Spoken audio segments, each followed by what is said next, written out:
la présente brièvement, puis nous allons ensuite nous entretenir et on aura également une période de questions après ça. Alors, Laura Israël est maîtresse de conférences en sociologie à l'École des hautes études en sciences sociales à Paris depuis 2005.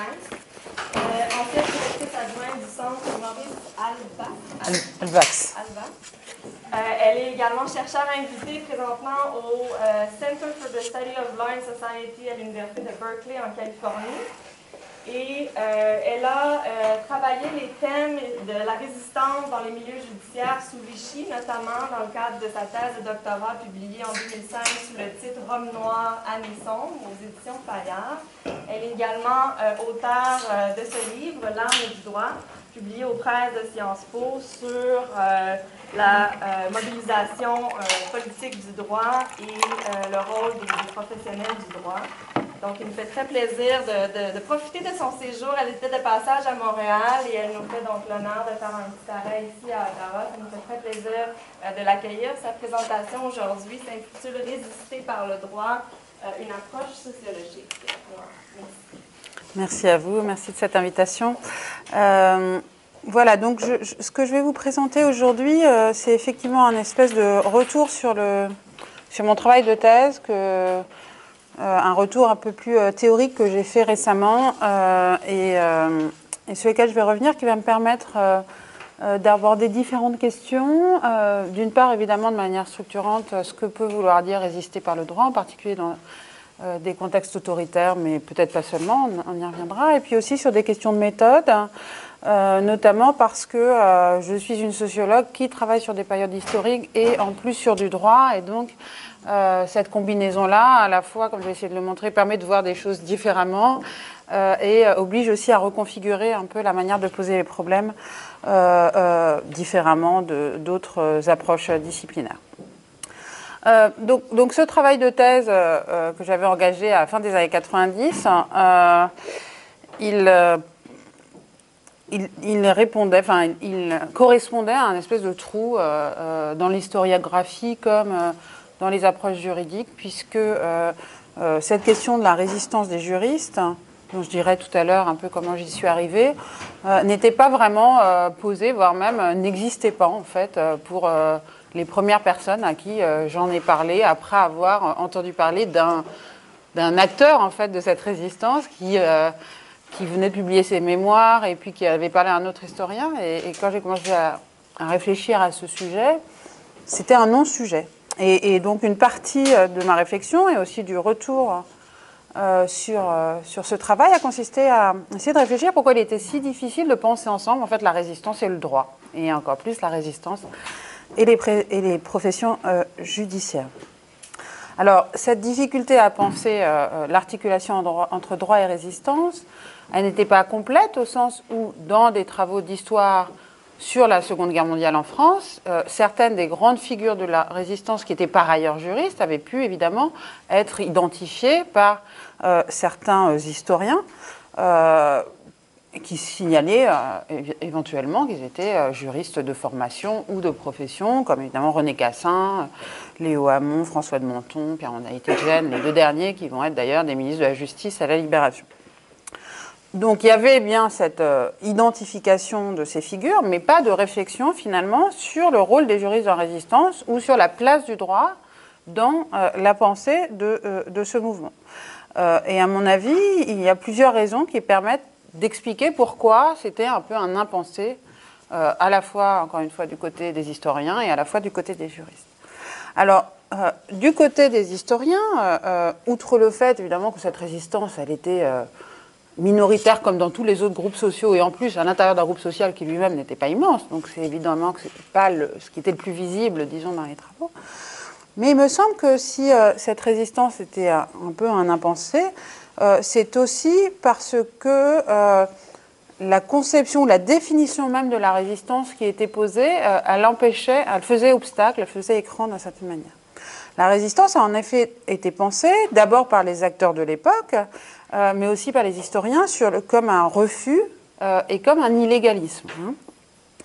Donc, si on prend des définitions classiques de la résistance, telles qu'elles ont été proposées, par exemple, par les historiens qui ont pas mal renouvelé le champ dans les années 80, comme François Marcot ou Pierre Laborie, très souvent, la résistance est définie par cette idée d'un franchissement conscient de la légalité contre le régime, ou, pour reprendre une définition de François Marcot, qui distingue entre résistance et opposition, l'opposition est une forme de réaction qui, contrairement à la résistance, ne se situe pas dans l'illégalité. Et donc, une de mes hypothèses, c'est de dire qu'à partir du moment où on définit la résistance par l'illégalité, on a du mal, évidemment, à penser le lien qui peut exister entre résistance et droit, puisque mécaniquement, en quelque sorte, le droit se retrouve du côté, en fait, de la collaboration. Alors là, j'ai un problème informatique, donc je vais rouvrir mon fichier. Et donc cet élément-là est, à mon avis, la première raison qui obscurcit, et on retrouve effectivement dans beaucoup de travaux historiques cette idée d'un droit qui serait du côté de la collaboration, qui serait du côté du régime. Et évidemment, cette idée, elle est renforcée par différents facteurs qui sont observables pendant la période. Ils sont à la fois le fait que le régime s'est appuyé, comme les autres régimes, sur le droit pour réprimer, donc ce qui renchérit encore, mais aussi par le fait que, je vais y revenir tout de suite si jamais mon ordinateur répond, par le fait que le comportement majoritaire des juristes a évidemment été celui de la collaboration et de la proximité avec le régime, comme dans d'autres situations. Donc, cette difficulté à penser la résistance et le droit à cause de ça, et une deuxième difficulté à penser la résistance au-delà de la question spécifique du droit, mais de penser sa dimension, je dirais, proprement sociologique, qui m'intéressait aussi, c'est-à-dire son lien avec des groupes, qui là aussi s'articulait à une conception de la résistance, et toujours aussi bien des acteurs que de certains historiens, comme l'acte moral par excellence. Vraiment comme le fait, on a parfois des descriptions, ou même des autobiographies, où les anciens résistants décrivent le fait qu'à un moment, ils n'ont pas pu faire autrement, ils se sont sentis appelés. C'est vrai que vu les dangers, ça se prête bien à cela, mais du coup, c'est difficile de penser l'articulation avec des groupes sociaux.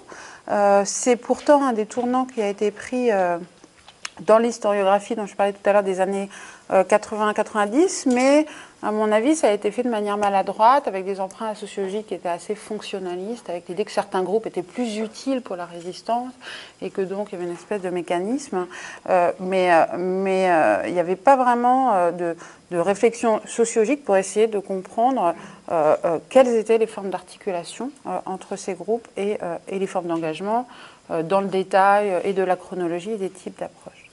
Alors, le deuxième obstacle, c'est celui chez les juristes aussi qui a conduit à ne pas traiter de ce phénomène.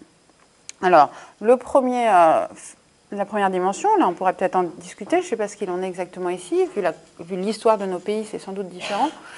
L'histoire du droit en France, telle qu'elle est pratiquée dans les facultés de droit par les juristes, est une histoire assez conservatrice politiquement, et aussi qui se situe dans une chronologie qui souvent fait qu'en gros l'histoire du droit s'arrête à la Révolution française. Éventuellement elle peut aller jusqu'au 19e, mais il est visiblement très illégitime de s'aventurer sur le terrain du 19e, et plus encore sur la période de la guerre, pour des historiens du droit. Alors, il y a quelques petites exceptions, comme Jean-Louis Alperin ou Catherine Fillon, mais ils sont très récents, et c'est pas quelque chose qui est vraiment légitime, disons, dans cette discipline. Donc, ça ne facilite pas cette dimension, le choix de cette période. Deuxième dimension, c'est les débats qui ont visé la responsabilité des juristes sous Vichy, des juristes académiques.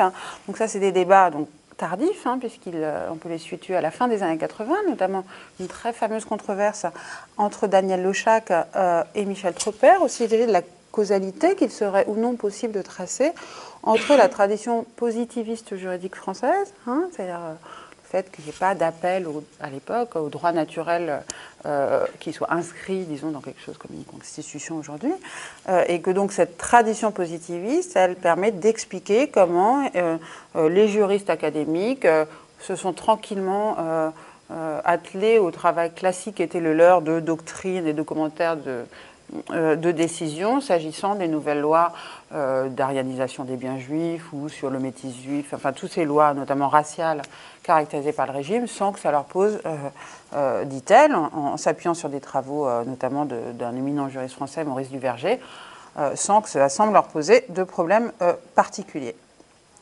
Et donc, à travers cette dénonciation de la figure de Duverger, qui avait déjà été visée par un certain nombre de débats, et plus généralement d'autres juristes qui avaient aussi tranquillement participé sous une forme apparemment neutre politiquement de ce que Lochac désigne comme une légitimation du régime, on a cette condamnation finalement des juristes académiques un peu dans leur ensemble, hein, après une période où personne n'en a parlé, tout d'un coup, la mise en évidence de cette forme de collaboration tranquille en quelque sorte, que Lochac explique notamment par cette formule, je la cite: « La faculté d'indignation n'est pas la chose la mieux partagée chez les juristes qui, par tempérament, par profession ou les deux à la fois, sont plutôt portés à l'acceptation de l'ordre établi et au respect des institutions. » Donc cette forme d'explication un peu substantielle, en fait, par une nature de la profession juridique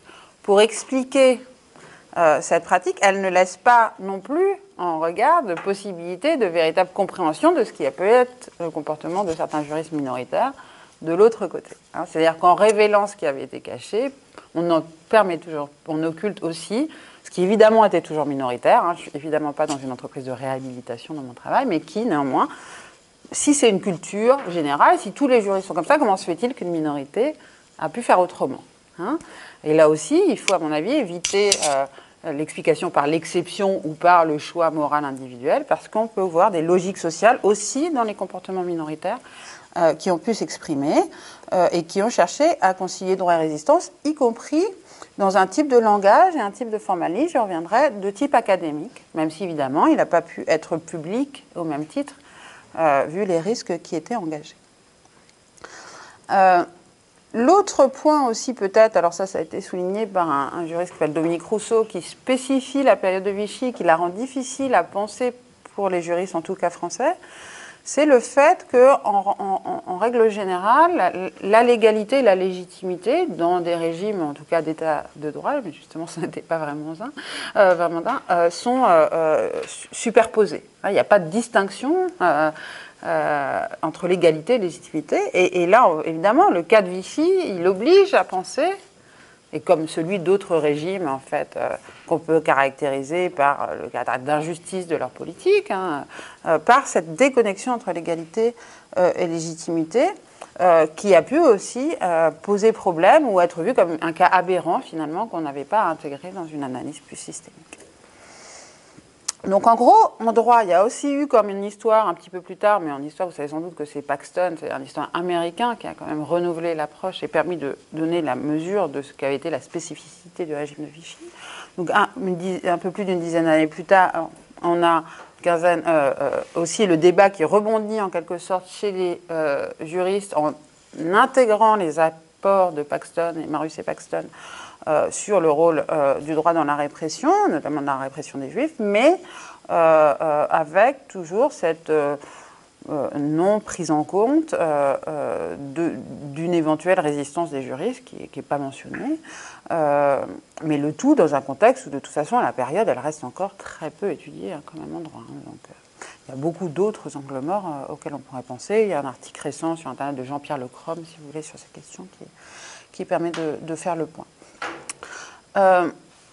Dernier point, et là aussi c'est en cela que mon positionnement est déplacé, là aussi il y a des différences je pense par rapport à ce qui existe ici, c'est le peu d'intérêt des juristes français pour l'analyse empirique du droit en fait. Hein, c'est assez peu développé, ça l'est un petit peu plus en histoire du droit, mais avec des sources qui sont même très internes, Mais disons que l'analyse empirique du droit, telle que nombre d'entre vous la pratiquent ici, en France, je veux dire, il y a quasiment, je ne rencontre jamais de juristes académiques qui font des entretiens, ça n'existe pas, quoi. C'est vraiment laissé aux sciences sociales. Et on est encore, si on approche vraiment du droit des textes et par les textes, qui fait aussi que le type de pratique que j'ai tenté de mettre en évidence n'était pas ne peut pas être dans vraiment le cadran de ce que les juristes regardent en fait quand ils s'intéressent à telle ou telle période. Donc, et le dernier point sur lequel je ne vais pas revenir ici parce que ça serait un petit peu long, qui était aussi intéressant, c'est donc occultation par les juristes académiques, mais aussi relative invisibilité de ces phénomènes de résistance chez les professionnels. Je vais m'intéresser un peu aux professeurs de droit, mais surtout aux avocats et magistrats qui ont résisté. C'est-à-dire qu'aujourd'hui, que ce soit dans les barreaux ou que ce soit du côté des magistrats, y compris dans leur école, etc., il n'y a pas de mémoire de cette période, alors même que dans un certain nombre de groupes sociaux, évidemment, ce sont des modèles qui ont été mis en avant assez rapidement après la guerre. Et là, il y a une espèce d'invisibilité de ces comportements que j'ai tenté d'expliquer dans ma thèse, pour le dire d'une phrase. D'une part, chez les magistrats, parce que vu que les magistrats français ont été appelés après à pratiquer l'épuration de la population française, on avait besoin qu'ils soient à nouveau dans une forme de conformisme à l'égard du régime, et donc la mise en avant des modèles dissonants n'était peut-être pas une bonne idée. Et du côté des avocats, il y a eu notamment à Paris une occultation du rôle des avocats communistes dans la résistance, qui a été important, et qui a fait qu'avec le début de la guerre froide, en fait, on n'a pas vraiment mis en évidence, mis en avant ces profils d'avocats qui avaient été du côté de la résistance.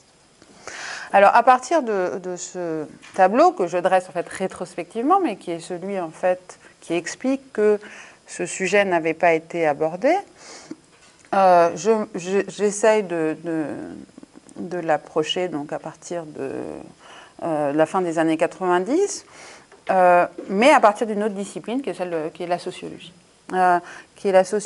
Lorsque je regarde les travaux aussi sociologiques qui existent, éventuellement en sociologie historique des professions sur les avocats et les magistrats, il n'y a pas non plus en fait, de prise en compte. Mais alors, encore pour des raisons différentes. Si je regarde le travail d'Alain Banco, qui à l'époque n'a pas encore fait paraître son livre sur la magistrature justement sous Vichy, il insiste sur la soumission de la magistrature à l'égard du régime, parlant de la culture légaliste et positiviste du corps judiciaire, un peu à la manière dont le Chèque décrivait les juristes, qui fait appliquer la loi quelle qu'elle soit et qu'on en pense, et donc une description du conformisme et justement de la capacité d'adaptation des magistrats au changement de régime, donc qui ne permet pas non plus d'expliquer ces formes de rupture. Autre ouvrage très important, qui est à peu près de la même période, le livre de Lucien Carpic sur les avocats du XIIIe au XXe siècle, donc une grande fresque. Là aussi, alors là, Banco s'intéresse à la période de Vichy. À l'inverse, dans le livre de Carpic, il y a une note de bas de page. C'est-à-dire que, alors, c'est certes, c'est 7 siècles, mais ça n'apparaît pas. Ça n'apparaît pas, et sans doute parce que ça ne rentre pas, on pourrait éventuellement en discuter, dans le cadre analytique. Donc c'est un tel contre-exemple par rapport à ce qu'il explique que c'est utile, je pense, de ne pas en parler, même si, de fait, quand il travaille, il s'intéresse à cette grande fresque, il n'y a effectivement pas de données disponibles, pas de travaux préalables, et donc il ne l'intègre pas du tout dans son raisonnement. Donc, moi, quand j'arrive, c'est donc pas par des écrits que je me confronte au sujet, mais par un historien, Henri Rousseau, qui est un de mes enseignants, et qui a rencontré un avocat, justement, à l'époque très âgé, qui s'appelle Joey Nordman, un avocat communiste, et qui lui a parlé d'archives qu'il avait relatives à son engagement dans la résistance, archives qui sont donc inconnues, qui sont à son domicile à l'époque, et dont Nordman a sorti une feuille qu'il a prêtée à Rousseau pour un article, mais Rousseau n'en a rien vu d'autre.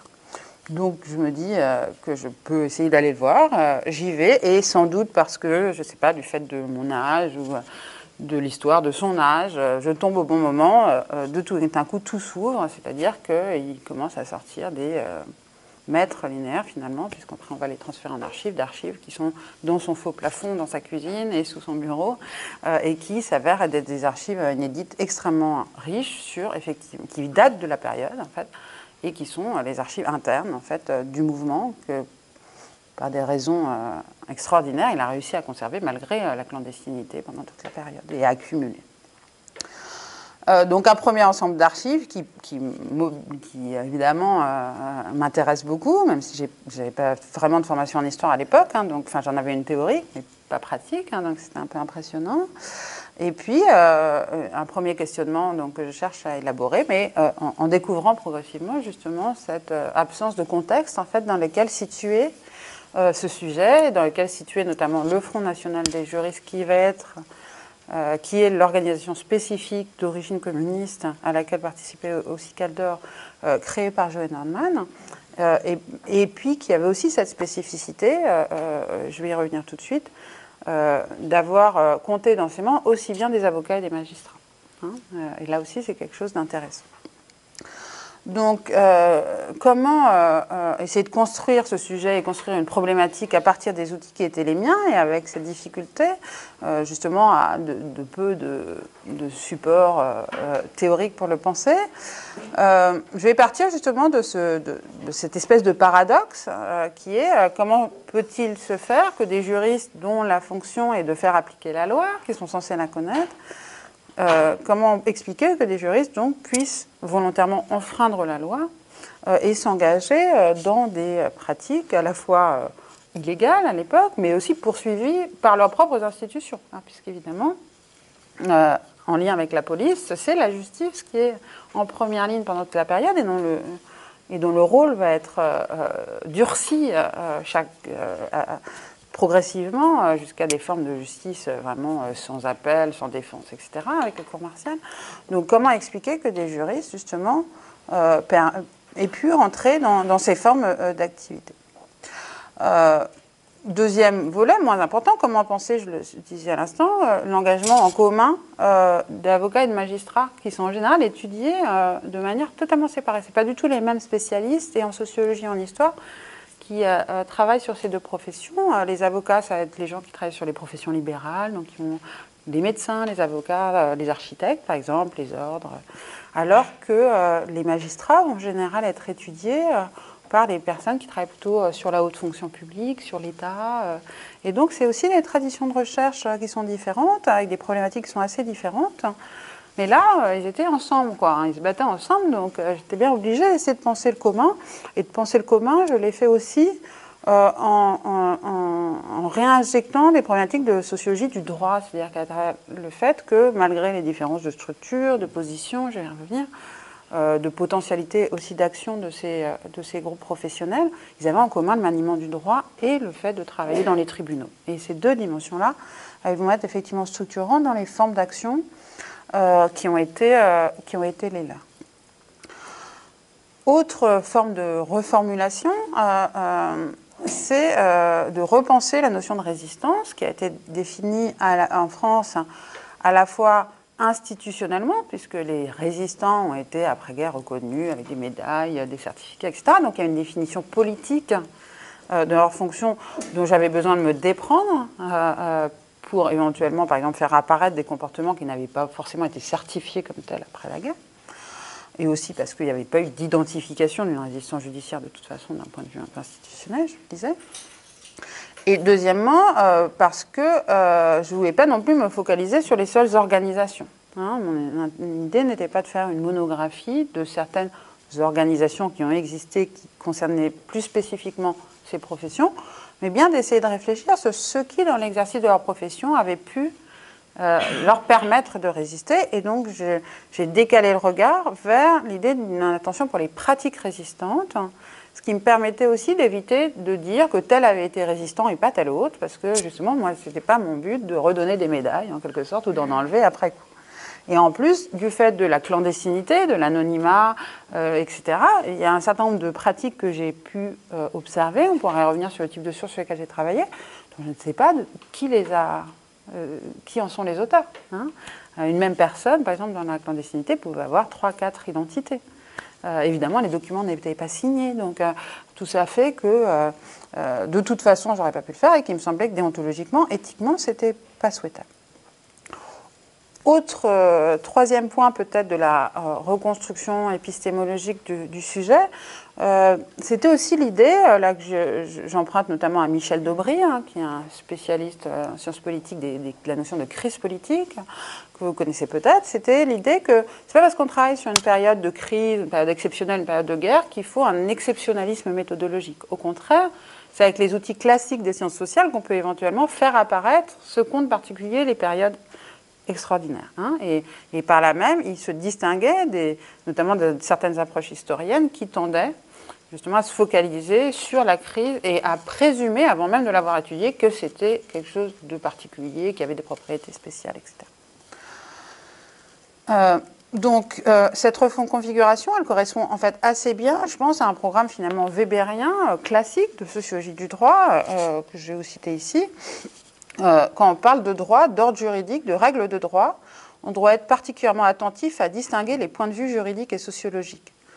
Le jury se demande ce qui a valeur de droit du point de vue des idées, c'est-à-dire qu'il s'agit pour lui de savoir quelle est la signification, autrement dit le sens normatif, qu'il faut attribuer logiquement à une certaine construction de langage donnée comme norme de droit. Bon, là, on est dans des traditions positivistes aussi, comme en France. Le sociologue, c'est juste cette petite phrase qui est la plus importante, le sociologue se demande en revanche ce qu'il advient en fait dans la communauté. Qu'advient-il des normes? Qu'est-il advenu dans les faits, hein, du droit, dans les pratiques résistantes, pour que puissent être envisagées, donc mises en œuvre, revendiquées aussi sous certaines formes par des professionnels du droit et de la justice, le fait justement de rentrer dans la résistance. Voilà la question telle que je me la suis posée. Une autre manière de répondre à cette question, et là aussi assez en rupture, notamment par rapport aux travaux historiques existants, et même d'histoire du droit, c'est le fait d'avoir comparé la résistance sous Vichy avec d'autres situations politiques et historiques. Alors on est quand même justement, là je reprends ce que je disais par rapport à Daubry, dans un type d'histoire qui postule en permanence le fait que c'est unique, que c'est vraiment quelque chose de totalement différent du reste. Alors, il n'y a déjà aucun manuel sur la résistance en France de manière transverse. Chacun est sur son organisation, des approches très monographiques, extrêmement descriptives, très peu irriguées par les sciences sociales, finalement, hein, très positivistes.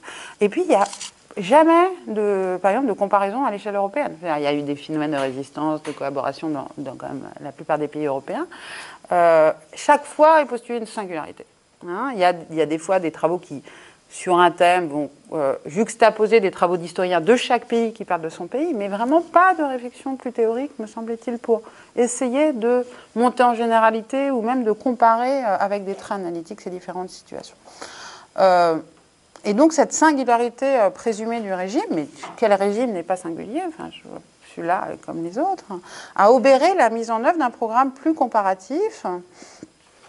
Et donc le recours aussi à des formes d'analyse qui m'ont semblé utiles, notamment les travaux portant sur l'analyse des mouvements sociaux, hein, notamment dans la tradition américaine, travaux comme ceux de Doug McAdam ou de Mara Hoffman, qui a notamment insisté sur la question du risque dans certaines formes d'action collective, dans des régimes où c'était dangereux, ont été tout à fait éclairants pour moi. La notion de cadrage, telle qu'elle a pu été développée par David Snow sur tout à fait autre chose, m'a été utile pour essayer de définir le cadrage par le droit qu'avaient pu promouvoir ces juristes, ou une autre tradition de recherche, celle du cause lawyering, hein, des avocats engagés, a aussi été utile pour essayer de réfléchir sans toutefois que ce soit de manière béate, c'est-à-dire que par exemple utiliser un cadre de référence d'origine américaine sur le cause lawyering, sur les avocats engagés, ça m'a aussi conduit à critiquer le fait que de manière sous-jacente mais en même temps pas explicitée, ce cadre d'analyse suppose toujours un cadre démocratique et donc doit être configuré pour penser des situations différentes. Et un cadre démocratique plutôt américain quand même aussi.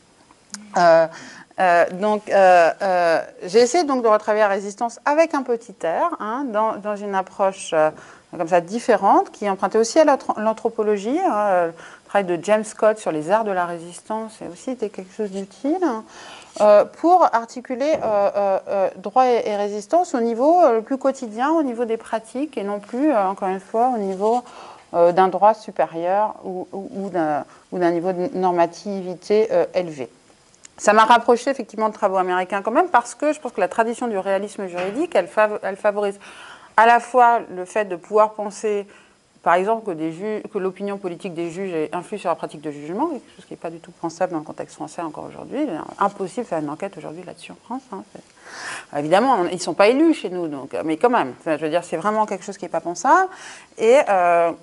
Et puis de réfléchir aussi sur comment ça se traduit dans des pratiques. Alors, un des seuls articles que j'ai trouvé où il y avait cette notion de résistance judiciaire et qui m'a été très utile, c'est celle d'un chercheur américain, mais qui travaillait sur l'Amérique latine, qui s'appelle Marc Oziel, et qui avait travaillé sur la résistance judiciaire en Argentine et au Brésil, en désignant par là les prises de position plutôt à la fin des régimes de junte et militaire de la Cour suprême contre les régimes sur des questions plutôt de droits de l'homme. Et donc cet ancrage réaliste et cette manière justement de réfléchir m'a été très utile.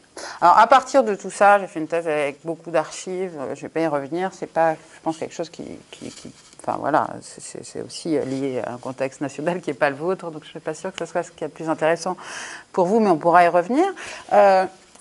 J'ai écrit un gros pavé, puis après, quelques années après, j'ai essayé, aussi à l'occasion de présentations, d'en retirer une espèce de lecture analytique que je vais maintenant peut-être vous proposer et sur laquelle on pourra discuter. Je ne sais pas très bien combien de temps il me reste, par contre. 15-20 minutes. D'accord, ça devrait aller. Donc en fait, à partir de cette articulation entre droit et résistance que j'ai cherché à mettre en évidence, bon, je l'ai présenté plutôt de manière chronologique, aussi pour des questions de clarté dans mon travail, en distinguant à la fois les formes organisées et des formes moins organisées d'action, et puis en essayant de voir ce qui, justement, pouvait ou non séparer dans les faits les pratiques des avocats et celles des magistrats. Donc j'ai essayé à la fois de travailler ensemble et puis de travailler analytiquement dans ces deux dimensions et les articulations que ça pouvait produire. Là, la présentation que je vais vous faire, elle est plus analytique au sens où il s'agit plutôt de dégager 3 formes de résistance par le droit, alors qui se sont articulées chronologiquement, même si elles ont pu en partie se superposer, mais qui, je pense, peuvent aussi être intéressantes pour d'autres contextes socio-historiques. Donc la première forme de résistance, c'est ce que j'ai qualifié de résister malgré le droit. Deuxième forme, j'ai appelé ça résister à l'ombre du droit. Et la troisième forme, j'ai appelé ça résister au nom du droit. Alors, première catégorie, cette idée de résister malgré le droit. Elle s'articule évidemment à ce que j'ai déjà dit sur voilà, cette espèce de difficulté à penser des juristes qui s'engagent dans des pratiques clairement illégales, voire même qui sont censés réprimer.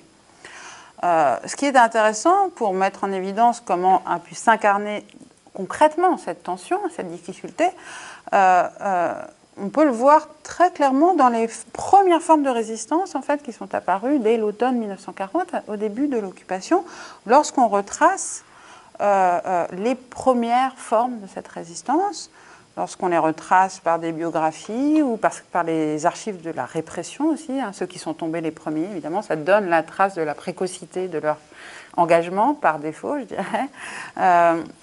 Et ce que ça conduit à mettre en évidence, cet intérêt pour le début, c'est d'une part le poids de l'événement lui-même, ce que Walter Benjamin appelait le surgissement de l'inattendu, et la manière dont les acteurs, dans le saisissement du basculement du régime, vont réagir, soit en ne faisant rien, soit tout de suite en s'engageant, et on va comprendre pourquoi. Et ce tout de suite en s'engageant, il est souvent... On peut le comprendre aussi en intégrant à la perspective une dimension de sociologie des émotions, telle que l'a développé notamment James Jasper, qui a insisté sur la notion de choc moral et sur le fait que dans certains contextes, des chocs moraux peuvent être perçus par les personnes. Et ce n'est pas du tout pour cette période qu'il en parle, mais vous allez voir que ça se transpose très bien. Lorsqu'on demande aux personnes de trahir leur loyauté à la communauté réelle ou imaginaire à laquelle ils pensent appartenir, ou quand des convictions politiques peuvent être déniées, quand des lois scélérates sont promulguées. Et donc pour un certain nombre de juristes, tout de suite le régime a pris cette allure-là. Alors pourquoi certains et pas d'autres? Pour des raisons qui en partie tenaient à leur propre biographie. Des engagements politiques, c'est-à-dire que par exemple parmi les premiers avocats résistants, il y a un groupe d'avocats qui sont des militants du Parti socialiste de l'époque, hein, notamment d'une fraction du Parti socialiste, Ziziromskis, qui a été vraiment très mobilisé contre la montée du fascisme, contre le pacte germano-soviétique, etc., et qui donc vont tout de suite se sentir, je dirais, mis du côté de l'opposition, en quelque sorte. Hein. C'est aussi le cas, évidemment, des Juifs qui vont tout de suite, enfin rapidement, être aussi désignés par des lois qui les ostracisent et qui donc se retrouvent, qu'ils le veuillent ou non, placés comme des opposants du régime par le régime, hein, ce qui facilite évidemment le passage après à d'autres formes d'opposition, d'où leur entrée plus massive que d'autres groupes dans la résistance. Hein. Donc la prise en compte des émotions et des formes d'appartenance préalables est importante, et ce qui est intéressant, c'est de voir que les acteurs eux-mêmes ont conscience et manifestent ce choc. Alors un travail qui n'est pas terminé, que j'ai engagé après la thèse sur des journaux intimes d'avocats sous l'occupation, que j'ai pu trouver, 3 journaux d'avocats juifs sous l'occupation. On voit bien, notamment dans celui de Lucien Vidal-Naquet, qui est le seul qui est publié, qui est dans la revue des Annales, qui a été édité par son fils, l'historien Pierre Vidal-Naquet, dans les années 90. Hein, dans ce journal, on voit bien qu'il y a cette idée que la France est souillée, qu'il faut se battre, etc., qui est là. Et qu'il faut se battre pour retrouver la France. Hein. Je cite un extrait de ce journal. « La France doit par-dessus tout tenter l'impossible, ce mot qui autrefois n'était pas français, pour reprendre un moment les armes et secouer ses chaînes. » Alors lorsqu'il écrit ces lignes-là, en 1942, Lucien Vidal-Naquet est déjà dans la résistance, je le sais. Il a repris les armes puisqu'il a fait partie de ce premier groupe des avocats, mais lui n'est pas tombé, contrairement à d'autres à ce moment-là. Un premier groupe qui s'est constitué en lien avec un des premiers groupes identifiés tout court au niveau français, qui est le groupe dit du Musée de l'Homme, parce qu'il a été initié par des anthropologues en fait, du Musée de l'Homme. Alors, ce qui est intéressant, c'est de voir les premières activités de ce groupe. Alors, on sait qu'ils ont été très précoces parce qu'ils ont commencé à être arrêtés dès la fin du mois de décembre 40, hein, donc c'est très très court. Et leurs activités, donc à l'automne 40, ça va être par exemple, et là je parle aussi plus spécifiquement de ce groupe d'avocats qui s'est greffé, un dépôt de gerbes auprès de la statue de Clémenceau le 11 novembre 40, la distribution de publications clandestines, et notamment le journal Résistance. On voit que c'est déjà c'est un terme qui s'attribue au même aussi, c'est important de ne pas requalifier, donc, puisque c'est la première publication, elle s'appelle Résistance. Donc diffusion de cette publication et constitution de filières d'évasion vers l'Angleterre pour rejoindre De Gaulle qui s'est installé là un jour. Donc ce qu'on voit, c'est d'une part que ce ne sont pas des formes d'action qui ont à voir avec le droit, hein, c'est ça que je veux dire. Ils font ce que font d'autres groupes, mais on voit pas, il n'y a rien de spécifiquement juridique ou judiciaire là-dedans, même si on peut voir une certaine culture de la légalité qui transparaît dans certaines de leurs activités. Alors, comment on peut la pister, par exemple? Je la repère, alors après, c'est des interprétations à partir de traces ténues, dans un texte qui est envoyé, alors en fait, le 30 décembre 1940, il y a 2 personnes qui sont arrêtées, qui sont les imprimeurs, en fait, de cette fameuse revue. Et sur eux, on trouve la liste des gens à qui devaient livrer les journaux. Et on a, sur cette liste, toute la liste des avocats sur lesquels je travaille.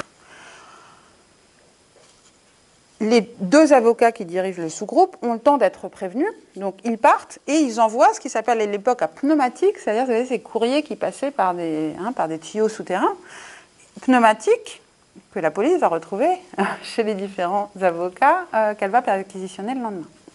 Enfin, il y en a qui ont eu le temps de le cacher, mais certains n'étaient pas là, donc la police trouve le pneumatique. Et le pneumatique, donc, dont j'ai retrouvé la trace, que j'ai retrouvée dans les archives de la préfecture de police, il dit la chose suivante.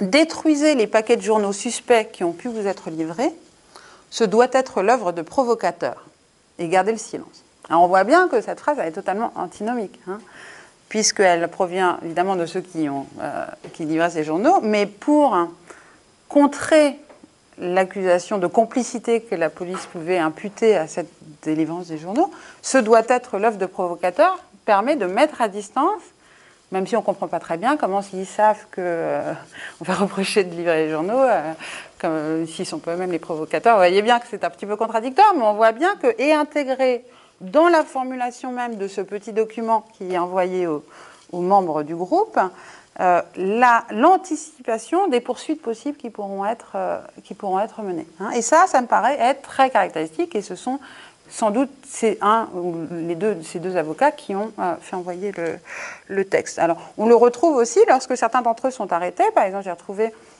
les archives de l'arrestation de Lucien Vidal-Naquet, dans lequel il dit, donc la police lui dit, oui, alors on a trouvé ça chez vous, non, vous l'avez reçu, qu'en avez-vous fait? Et il dit, comme l'exige la loi du temps que j'ai lu dans la Gazette du Palais, je suis allé remettre ces documents au commissariat lorsque je les ai reçus. Et donc on voit un hyper-légalisme qui lui permet de... Et d'ailleurs, il ne sera pas arrêté, même si malheureusement il sera arrêté 3 ans plus tard à Marseille et sera déporté et mourra en déportation. Mais à ce moment-là, donc cette défense ultra-légaliste, elle fonctionne, et la police ne peut plus rien lui reprocher, puisqu'effectivement, elle vérifie, elle constate qu'il a amené, sans doute juste après avoir reçu le pneumatique, mais bon, ils ne peuvent pas prouver, ces documents au commissariat de police le plus proche.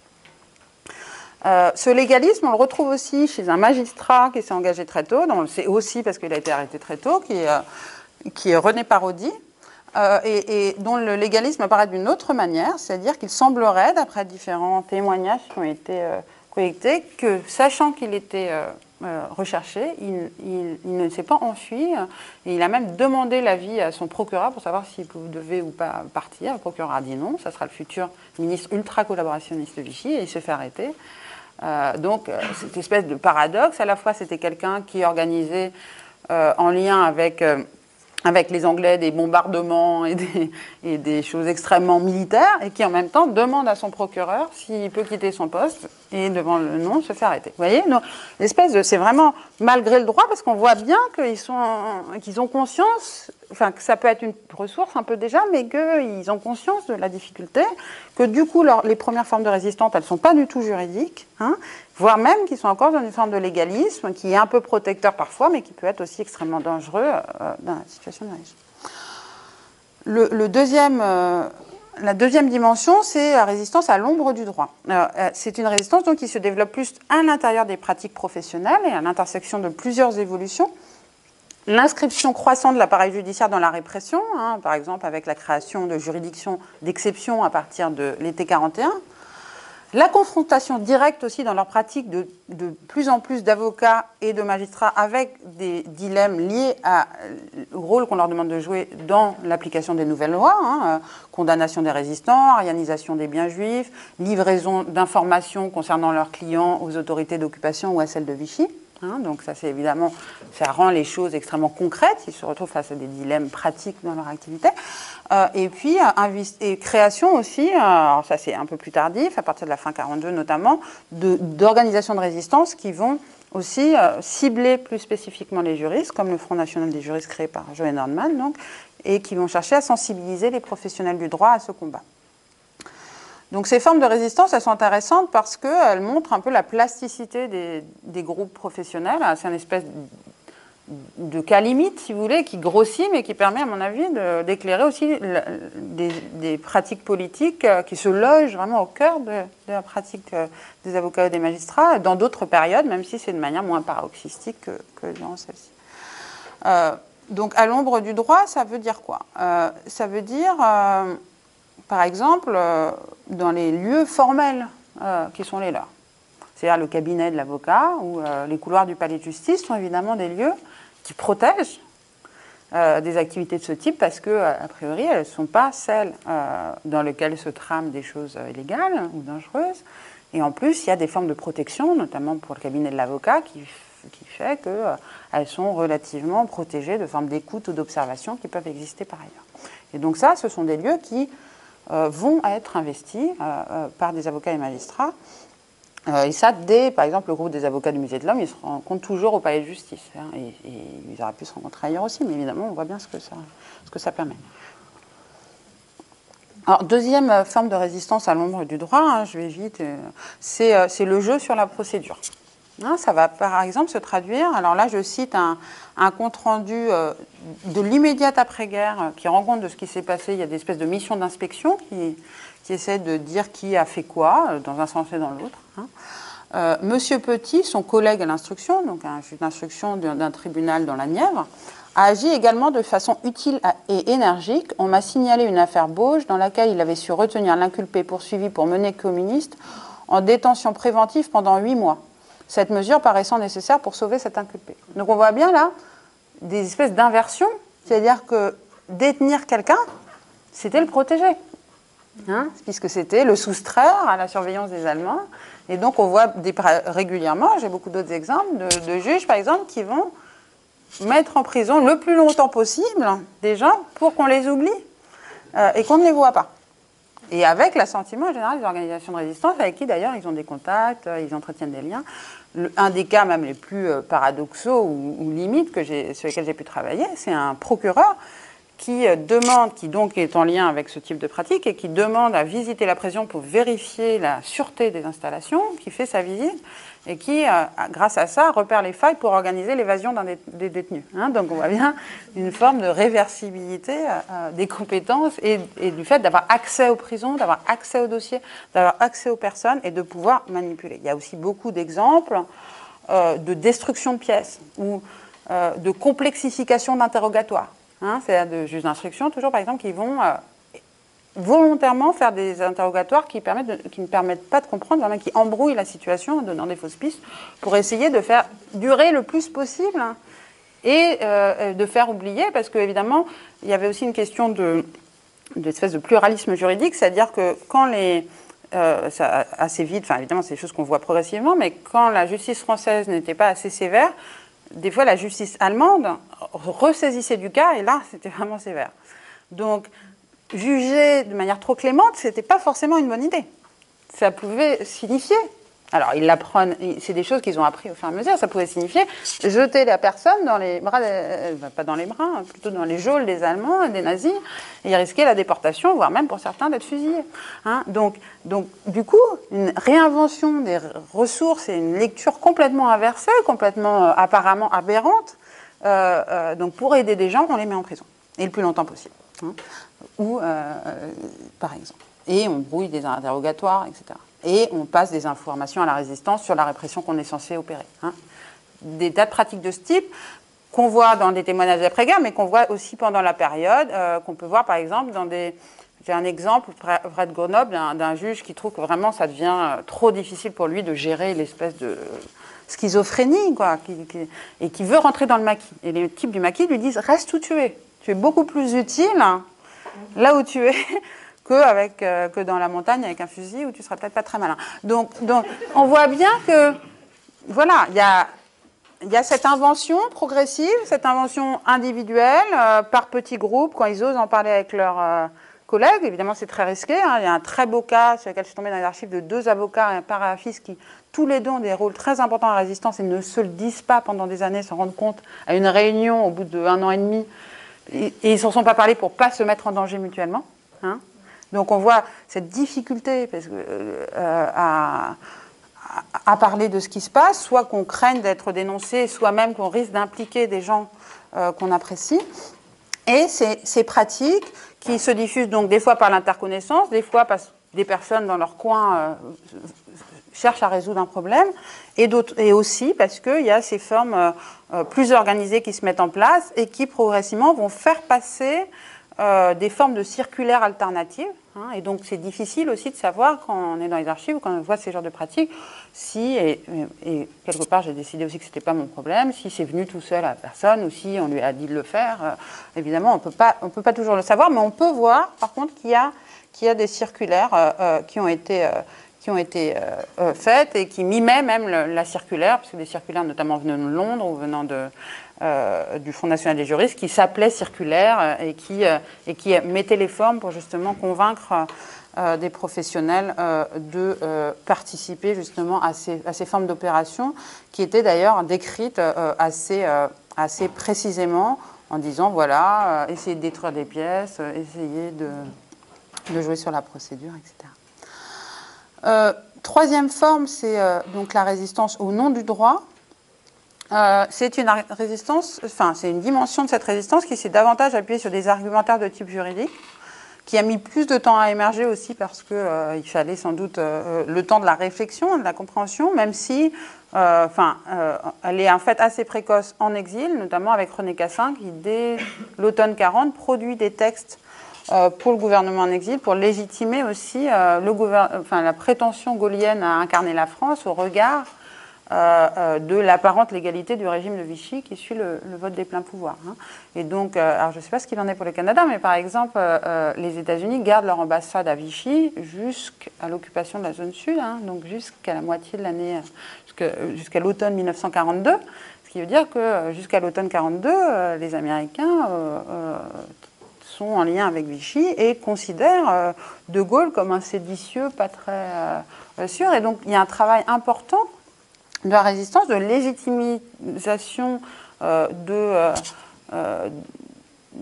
son rôle et aussi de sa prétention à incarner la vraie France, hein, qui va passer en partie par le droit. Qui va passer par le droit, mais qui va encore une fois, se prendre du temps à prendre forme. Alors, il y a pourtant d'autres formes aussi de résistance par le droit qui vont pouvoir se construire. Au niveau des professions elles-mêmes, et notamment au niveau des avocats, ça va se faire d'une manière relativement inattendue, en s'appuyant notamment sur des arguments de type corporatiste. C'est-à-dire que le barreau de Paris, notamment, qui est en taille le plus important, hein, c'est des barreaux, il y en a dans chaque cour d'appel, non, même dans chaque tribunal. Le barreau de Paris va, alors même qu'au début du régime, en tout cas, le bâtonnier est très proche de Vichy, va assez rapidement prendre des décisions qui s'opposent à la politique que le gouvernement entend mener à leur encontre. Ce n'est pas pour autant des proclamations de résistance, mais des formes de refus. Hein. Refus d'un serment, alors que les magistrats s'en font imposer un. Refus de réintégration qu'on tente de leur imposer d'un protégé du régime, qui avait été exclu avant-guerre pour raisons disciplinaires. Refus des atteintes, des mises au secret professionnel, qui sont notamment demandées par les Allemands. Hein. Et avec des formes de réponse à ces demandes qui sont assez fermes. Hein. Par exemple, une résolution du Conseil de l'ordre de Paris du 2 novembre 1943, je cite, « Considérant en ce qui concerne les détenus de droit commun que les avocats ne peuvent rester indifférents au traitement que subissent ceux dont ils assurent la défense, ni admettre que la détention soit transformée en véritable peine. » Donc, ils protestent contre le sort qui est fait aux prisonniers politiques dans les prisons françaises. Bon. Donc, ce sont des formulations extrêmement policées, traditionnelles, la résolution du Conseil de l'ordre, c'est-à-dire selon les formes habituelles, mais néanmoins, dans ce contexte, elles prennent évidemment un relief particulier, et un relief surtout sur lequel vont s'appuyer les publications de la résistance judiciaire pour justement prendre appui et pour essayer de produire un argumentaire qui concilie la fidélité avec la profession d'avocat, en l'occurrence, et la promotion, la défense de l'entrée en résistance, en disant, vous voyez, c'est un régime qui bafoue vos règles professionnelles, et donc il faut en gros s'opposer à ce régime sur cette base-là.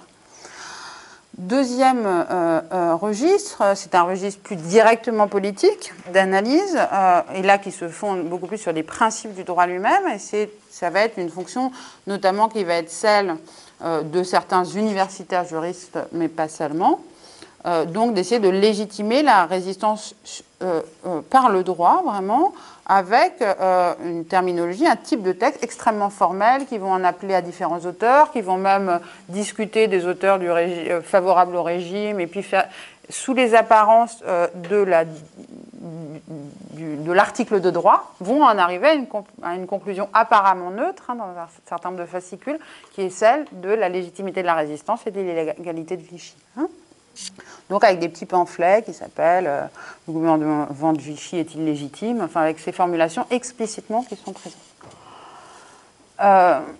Et puis donc un troisième niveau qui est celui du côté d'Alger, avec là des dimensions un peu d'officialisation de ce rôle du droit, qui vont passer à la fois par la signature de traités avec les alliés, etc. Donc un véritable appareil juridique à même de travailler au niveau international progressivement, au fur et à mesure de l'accroissement de la légitimité, et puis une espèce de mime des institutions du droit telles qu'elles existent en métropole, avec par exemple un journal officiel de la France libre qui va être créé et dans lequel vont être publiées les lois qui sont édictées selon un modèle avec un espèce de conseil d'État, etc., qui sont édictées à Londres puis à Alger. Et donc on voit bien que cette formulation hyper juridique, elle vise à la fois à crédibiliser le régime, je le disais, par rapport à ses interlocuteurs internationaux, mais aussi à convaincre d'autres juristes qui sont capables d'être justement convaincus par ce formalisme-là, par cette apparente neutralité, par cette logique du droit telle qu'elle peut être mise en œuvre. Et effectivement, ce cadrage intellectuel, il va même dépasser la résistance, la période de la guerre elle-même, puisque ça va être aussi la préfiguration et la source de ce qu'on a appelé le rétablissement de la légalité républicaine, qui est préparé dans ce cadre en exil, qui va être mise en place à partir de la libération, à partir d'août 1944, et un peu avant dans les territoires qui sont libérés avant, en Algérie, dans les dom-toms, etc.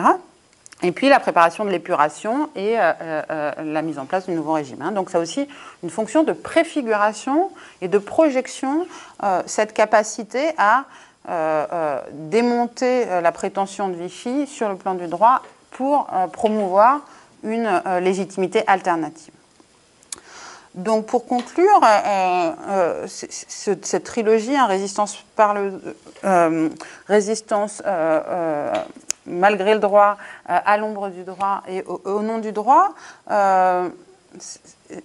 c'est aussi une résistance, c'est aussi une forme d'articulation, je dirais, entre une résistance par le droit, justement, la création d'un droit de la résistance, qui a été donc issu de ces rangs, internes, externes, par les praticiens dans différentes publications, et qui ouvre un droit de la résistance, au sens peut-être d'un droit à la désobéissance plus générale, tel que par exemple les formes de désobéissance civile, le prône, alors avant avec Taureau, etc., et puis après dans un certain nombre de mouvements sociaux ou de formes de contestation dans des régimes non démocratiques. Donc le détour historique, il me paraît encore heuristique peut-être, y compris quand on ne s'intéresse pas à cette histoire en particulier, à la fois parce que il oblige à penser un certain nombre d'impensés de travaux qui concernent d'autres périodes, mais aussi parce qu'il permet de voir à travers, encore une fois, ce cas limite, il permet de voir autrement la plasticité des usages du droit et sa portée politique, y compris d'une manière qu'on n'aurait pas pu, me semble-t-il, anticiper en regardant des régimes différents.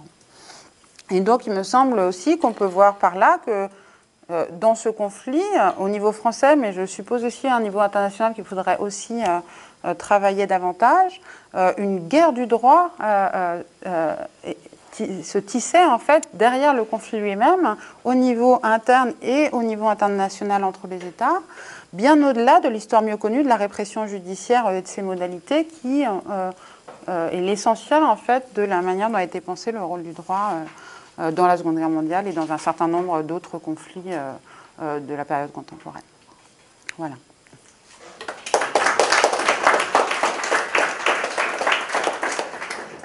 Alors, merci beaucoup. Je ne sais pas s'il y a déjà des questions concernant la présentation. Merci beaucoup, c'était vraiment intéressant. Moi, j'aimerais savoir, vous avez dit que vous avez proposé une analyse qui ne se base pas sur l'idée de courage moral pour expliquer la résistance, donc plutôt une analyse sociologique. Et donc, j'aimerais savoir si vous avez identifié quelles sont les conditions sociales et culturelles de production de la résistance et comment peut-on les penser aujourd'hui dans un contexte de légalisme normal face à certains mouvements législatifs, par exemple. C'est très important dans un domaine comme le droit criminel de résister à une certaine marche vers toujours plus de punition, plus de sécurité, Donc, un peu ces conditions culturelles, sociales et en faisant un lien avec le possible usage contemporain de ces conditions. J'en ai un peu parlé. À mon avis, il y a trois grands facteurs. Il y a la socialisation politique préalable, qui n'est pas un déterminant absolu. Il y a des gens qui étaient au Parti socialiste avant, mais c'est quand même aussi parce que ces anciens partis d'opposition ont pu être criminalisés par le régime. Donc la socialisation politique préalable, c'est très important. Le fait d'appartenir à une minorité culturelle visée par ces politiques, c'est aussi évidemment une dimension extrêmement importante.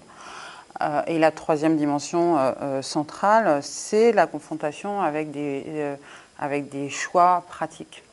C'est-à-dire devant lesquels l'alternative, qui posait concrètement une responsabilité en termes individuels, et qui, dans les faits, conduisait, ce n'était pas de la résistance intellectuelle, quoi. Voilà. Moi, ce qui a été aussi important dans mon travail, c'est de dire, alors, un certain nombre de cas, certains travaux sur la résistance intellectuelle avaient rangé quelques cas d'avocats, par exemple.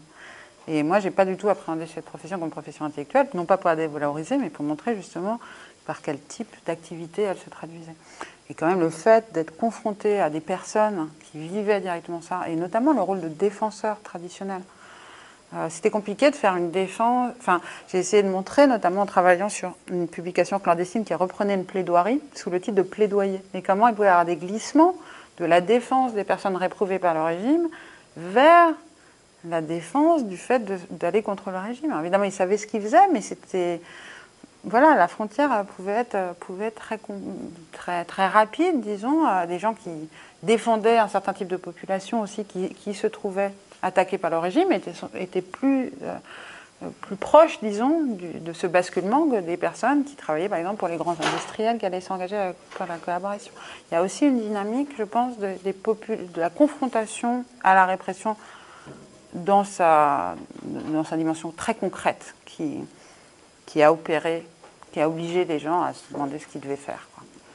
Alors que d'autres professions où il y a aussi, c'était pas pareil dans toutes les zones aussi, hein, occupées ou pas, dans lesquelles la répression politique était plus ou moins forte. Hein. Mais voilà, cette confrontation directe avec les effets concrets sur les personnes qui connaissaient, qui défendaient, qui jugeaient. Oui, moi, en fait, merci pour la réponse et pour la présentation, parce que c'était une de mes questions. Je voulais savoir, au-delà des groupes que vous aviez identifiés, que ce soit pour des raisons ethniques, culturelles ou par association politique, s'il y avait d'autres groupes que vous aviez identifiés qui, naturellement, se sont mis à la résistance, mais ça dépend un peu. Je crois que je reste quand même avec les questions. L'autre question que j'avais, c'était dans quelle mesure, parce que là, la présentation que vous avez faite, c'est quand même relativement chronologique, malgré le droit, à l'ombre du droit, puis au nom du droit. Et puis évidemment, ça suit la chronologie des événements durant la guerre. Plus on avance, plus il est possible pour les Français premièrement, de connaître un peu mieux ce qui se passe en Allemagne, ni en Pologne, ni en Autriche, et également, tranquillement, on ne connaît pas l'issue de la guerre, mais en tout cas, d'espérer que ça se termine autrement que comment ça s'enlignait au début.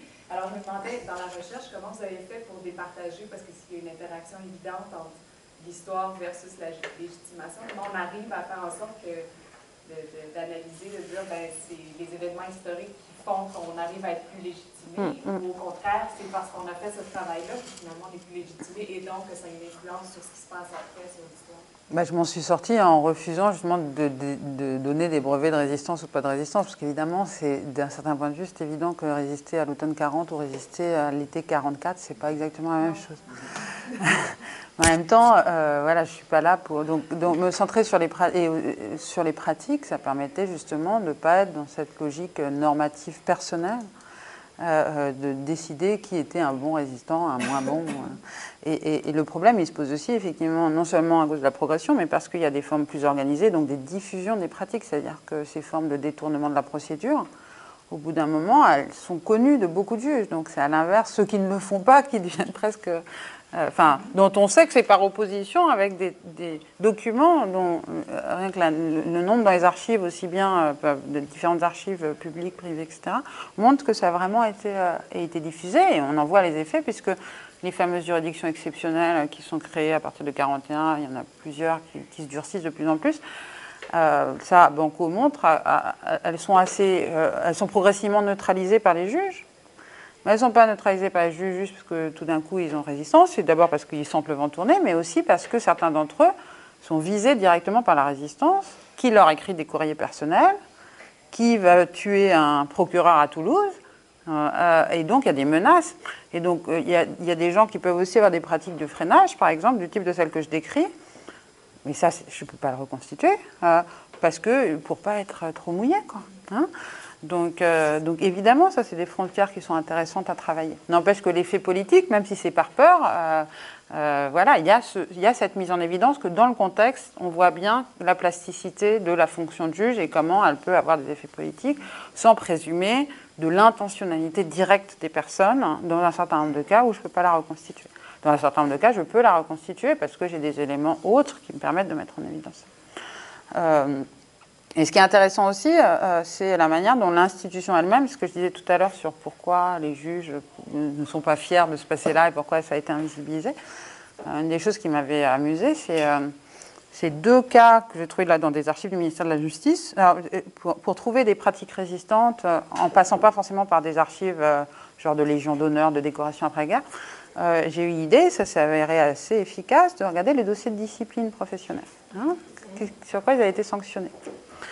Alors, c'est intéressant, puisque là aussi, c'est les deux. C'est-à-dire qu'à la fois, ça montre qu'il y a des pratiques qui sont sanctionnées comme étant politiquement déviantes, et puis ce dont je me suis rendu compte que parfois, sanctionner d'un point de vue professionnel, c'était aussi permettre qu'il n'y ait pas de sanctions politiques. Donc, ça pouvait avoir des fonctions de protection. Hein. Donc là aussi, il y a une forme d'ambivalence dont je me suis rendu compte progressivement. Je pourrais vous donner des exemples si vous voulez. Et ce qui est intéressant, c'est que donc, j'ai trouvé deux dossiers de magistrats, mais là, c'est des... Alors, c'est pas vraiment des sanctions, ça, pendant la guerre, mais c'est ces fameuses inspections après-guerre où on essaie de voir ce qu'ont fait les uns et les autres pour savoir. Et alors, je trouve dans les archives du ministère de la Justice deux dossiers qui, donc, de réétablissement. C'est des magistrats, en fait, qui avaient quitté leur profession, en fait, les deux pour aller dans la résistance, et où on fait le bilan de leurs activités. Alors, pour le premier, je vais parler qui était à la chancellerie, hein, au ministère de la Justice à Paris. On dit oui, il était un très très bon magistrat, mais il avait été blessé en 14-18 d'une blessure à la tête, ce qui permet sans doute d'expliquer pourquoi il jetait des papiers à la poubelle de manière très très bizarre. Et là, on apprend que le bureau auquel il travaillait, c'est le bureau du changement de nom et de la nationalité. Ah ouais. Mais par ailleurs, et donc il y a une partie comportement professionnel, après il y a comportement politique, et en dessous, il est marqué, et aucun lien de causalité n'est fait entre les deux dans le rapport qui est fait après-guerre par le ministère, à diriger le maquis de telle région, etc. D'accord ? Donc une impossibilité de penser la subversion des pratiques. Et j'ai un autre exemple où là aussi, on dit qu'il s'est comporté de manière très bizarre, professionnellement un peu douteux, et où on voit que le type était en fait un FFI extrêmement gradé, etc. Mais donc, une difficulté à penser cette subversion interne qui avait pu être celle de ces professionnels, y compris après coup, quand, a priori, ce comportement était valorisé. Je vais prendre, il y a beaucoup, il faut qu'on quitte dans 5 minutes. J'ai trop parlé. J'ai David, Maxime, Mistral. C'est peut-être trop, là. On peut peut-être prendre tout le monde et puis... au moins un peu les capter, puis voir si elle peut répondre rapidement. C'est des brefs. Le régime de Vichy, c'est assez clair que c'est un régime injuste. Mais si on se transpose aujourd'hui en 2014 au Canada, par exemple, où il y a des cas beaucoup moins clairs de résistance ou de désobéissance civile, je pense qu'il y a des désobéissances civiles ou des résistances qui sont légitimes et justes, il y en a d'autres qui sont injustes. Le juriste en moi, le citoyen, a besoin d'avoir des critères pour savoir dans quel cas c'est juste, dans quel cas ça ne l'est pas. Pour pas que ça devienne une forme de subjectiviste là, populaire. Par exemple, en 2012, il y a eu toutes les manifestations étudiantes au Québec, et puis les gens manifestaient sans donner leur itinéraire préalablement, puis résistaient à un règlement qui était injuste. Il y a d'autres citoyens, par exemple les citoyens souverains, qui sont environ 4 000 au Canada, qui estiment qu'un impôt sur le revenu est illégal. Bon, c'est pratique. C'est une forme de résistance aussi. Donc, est-ce que vous proposez des critères pour essayer de déterminer qu'est-ce qui est une bonne résistance et qu'est-ce qui n'en est pas une? Ça, moi, je ne suis pas normative. Et juste pour répondre d'une pirouette très très vite, c'était pas clair du tout pour les gens au moment où ils vivaient ce qui était bien ou ce qui n'était pas bien. Vous avez raison. Voilà. Je vais prendre les autres comme ça. On va attendre 70 ans. Mais puisque vous n'êtes pas normative, comme sociologue, est-ce que c'est possible de tirer des conclusions assez générales sur la propension des juristes comme groupe professionnel, soit les magistrats, les avocats, à être collaborateurs ou... non. Non, mais je le dis parce qu'on a souvent les deux images qui sont un peu opposées. Bon, les avocats, à la fois, on les voit comme des résistants, puis d'un autre côté, souvent, on les voit comme des gens assez traditionnalistes et réprimés. Mais il n'y a rien dans ce que vous avez fait qui vous permet de dire, bon, ben, les avocats ou les juristes confirment plus une image qu'une autre. Alors, ce qui est clair, c'est qu'il y a cette image. Après, il y avait plusieurs ministres de Vichy qui étaient avocats et aucun qui était magistrat. Et que les avocats ont construit après-guerre, en écartant la visibilité des vrais résistants, un modèle de la défense avec un grand D comme résistance, alors que les magistrats n'ont absolument produit aucun récit. Et que donc, ça a contribué à encore plus accentuer, alors que dans les faits, je n'ai pas de chiffres, évidemment, parce que pour toutes les raisons que j'ai dites. Mais on voit. Ce qui est important aussi, c'est ce que mon travail m'a permis de montrer, c'est qu'on est avocat et magistrat et plein d'autres choses, et juifs, et femmes, et socialistes, et vivant à tel endroit, et que toutes ces variables, elles s'interpénètrent, et donc chercher à essentialiser uniquement à partir de cette dimension-là, c'est perdre le fait que, voilà, l'enchevêtrement des... Non, on pourrait pas dire que toute chose est égale par ailleurs. Non, parce que... du coup, on n'a pas de propension fixe, mais on peut montrer la spécificité de leur comportement parce qu'ils s'appuient sur des formes d'action, sur des ressources et sur des types de discours qui sont différents des autres. Je vais prendre la question en arrière, ça va être probablement la dernière. Juste une question un peu plus générale que la dernière. Est-ce qu'il y a des leçons pratiques qu'on peut tirer de ces exemples en tant que juriste pratiquant aujourd'hui sur la résistance, comment résister? La procédure, c'est important. Il n'y a pas que la décision. Parfait. Je vous remercie infiniment. Je pense que ça a vraiment stimulé toute une série de réflexions en espérant qu'on puisse continuer ça dans nos salles de classe, dans nos facultés de droit. Alors, merci encore une fois pour